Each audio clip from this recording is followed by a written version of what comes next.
ដេកនឹកដានឹករំលឹករឿងដើមនឹកគ្រប់ដងហើមថ្លៃថ្លើមជីវិតនេះគឺរឿងខ្ញុំពុំមែនប្រឌិតគឺជារឿងពិតស្នេហ៍ស្និទ្ធភាំងក្តីស្ទើរវងវែងហើយថ្លៃអើយយល់ទេកាត់ចិត្ត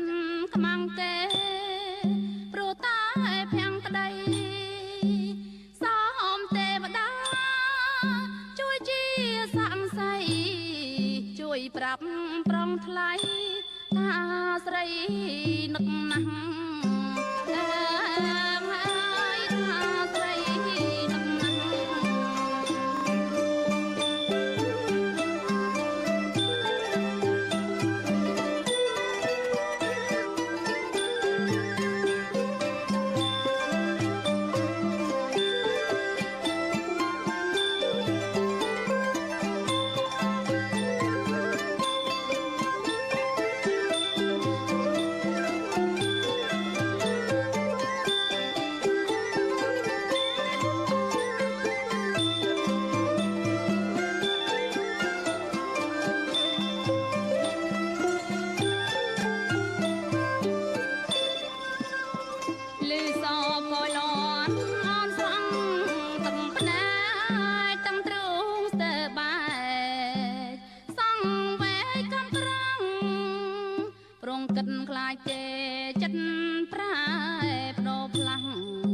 លើកដៃ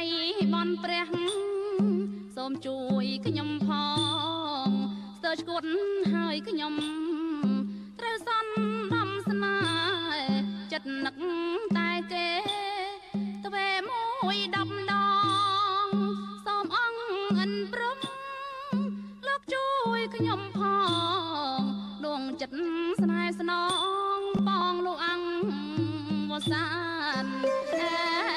ហើយបងលោកអង្គវសា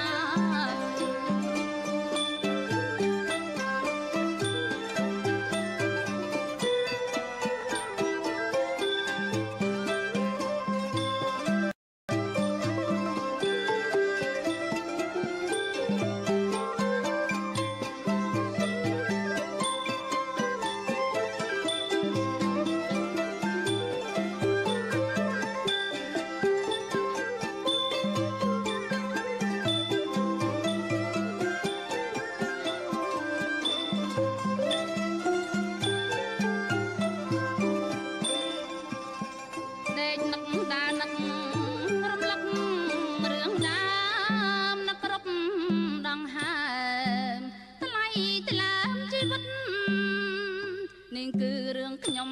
ពុំមែនប្រឌិតគឺជារឿងពិតស្នេហ៍ស្និទ្ធភាំងក្តីស្ទើរវងវែងហើយថ្លៃអើយយល់ទេកាត់ចិត្តខ្មាំងគេព្រោះតែភាំងក្តីសូមទេវតាជួយជាសាំងសៃជួយប្រាប់ប្រងថ្លៃថាស្រី